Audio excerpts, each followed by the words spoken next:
West Bank में Israel की बड़ी कार्रवाई हुई है।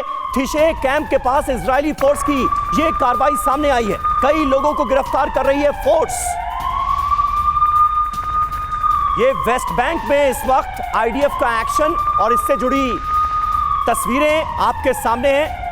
थिशे कैंप के पास कई लोगों को गिरफ्तार किया गया है, लेकिन वोरा साहब नेतन्याहू के खिलाफ इजराइल की सरजमीन पर ही यह जो माहौल बनता हुआ नजर आ रहा है। तमाम ऐसे इजरायली नागरिक हैं जो बेंजामिन नेतन्याहू के नेतृत्व को इसके लिए जिम्मेदार ठहरा रहे हैं और मान रहे हैं कि उन्हीं की वजह से इजराइल आज इस संकट के दौर का सामना कर रहा है। इसे कैसे देखते हैं? आपने बिल्कुल सही कहा है। ये गुस्सा है वहां पर कि आप तो हमें बताते रहे थे कि इजराइल सबसे सिक्योर जगह है, कोई हम पे हमला नहीं कर सकता। 4 बार अरब देशों ने मिलकर हम पर आक्रमण किया और चारों बार हमने बुरी तरह से उनको ठोका था। 48 में हुआ था, उसके बाद वो जो वॉर हुई थी 67, फिर यौम किपुर, उसके बाद भी फिर से जंग हुआ। तो उनका ये गुस्सा है कि आपने हमें कहा कि we are safe but we are not safe, और उस गुस्से के पीछे अब वो कह रहे हैं कि अब आपको बताना है, साबित करना है वी विल बी सेफ। गुस्सा सर नेतन्याहू के अगेंस्ट इसलिए है कि हमला हुआ है, लेकिन कहीं ज्यादा 1 करोड़% ज्यादा गुस्सा हमास के अगेंस्ट है कि आपने हमारे बच्चों को, हमारी महिलाओं को मारा है। उसका वो बदला लेना चाहते हैं और ये प्रेशर बढ़ रहा है नेतन्याहू पे कि जल्दी से जल्दी। लेकिन सर क्यों नहीं गए अभी तक, मैं कहना नहीं चाहता, लेकिन कुछ हमारे दोस्त कह रहे हैं और ये 9/11 के बाद भी अमेरिका में आवाजें उठी थी, let's go out and न्यूक the middle east.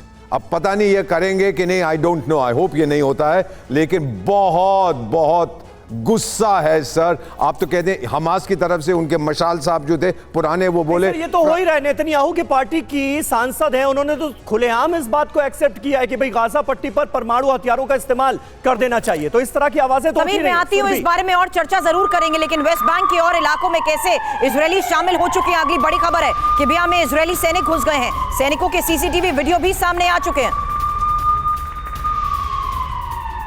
और ये उस वक्त की तस्वीर जहां देखिए सीसीटीवी कैमरास के जरिए एक बार फिर से इजरायली सैनिकों की उस मूवमेंट के बारे में पता लग सका और सैनिकों की ये मौजूदगी फिलहाल किबिया में बताई जा रही है। लेकिन इस बीच हालात जो है लेबनान सीमा पर भी इजरायल की घेराबंदी को लेकर खबरें मिल रही है। दोनों तरफ से भीषण बमबारी की ये तस्वीर देखिए। सीमा पर सैकड़ों इजरायली टैंक नजर आ रहे हैं और लेबनान इजरायल सीमा पर बढ़ते इस तनाव को, यहां पर इस स्ट्रैटेजिकल मूव को आप कैसे देख रहे हैं? क्योंकि जमीनी स्तर पर हर तरफ से घेराव हो चुका है सेना सर, लेकिन मैं दोबारा वही सवाल कर रही हूं, इन चैलेंजेस को देखते हुए कैसे निपटने की कोशिश की जाएगी इजरायली फोर्स की तरफ से? देखो, अभी जो इजरायल ने जो अपना मिलिट्री स्ट्रैटेजी बनाया था फेज 1 में, इजरायल को हमास मुक्त करो, इजरायल के अंदर एग्जैक्टली वो कर लिया।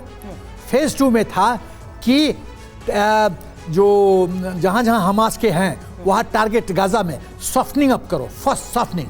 अभी गाजा स्ट्रिप में घुसो नहीं, टारगेट जो है, चाहे बिल्डिंग हो, चाहे जहां वो ऑपरेशनल हेडक्वार्टर हो, जहां उसके कमांडर बैठे हो, उसको ध्वस्त करो। वो सॉफ्टनिंग, उसको बोलते हैं आर्मी में सॉफ्टनिंग ऑफ टारगेट। सॉफ्टनिंग किया है। तीसरा फेज, जब टारगेट सॉफ्टन हो चुका है, एयर सुप्रीमेसी आ चुकी है, तीसरा फेज है कि फिजिकली गाजा स्ट्रिप में घुसो। ये पूरा एरिया, ये पूरा इलाका में घुसो। और क्यों घुसना जरूरी है? क्योंकि मिस्र के माध्यम से, इजिप्ट के माध्यम से, टनल के माध्यम से ही यहाँ पर आर्म्स आ रहा है, चाहे मिसाइल सिस्टम हो, यही है, यही रूट है। एक रूट है सी के माध्यम से, एक रूट है इजिप्ट के माध्यम से। 2 ही रास्ता है जहाँ से इसको सप्लाई हो रहा है। तो यदि यहाँ पर ये पूरी तरह से कैप्चर कर लेते हैं तो फिर हमास रहा कहाँ, खत्म है कहानी।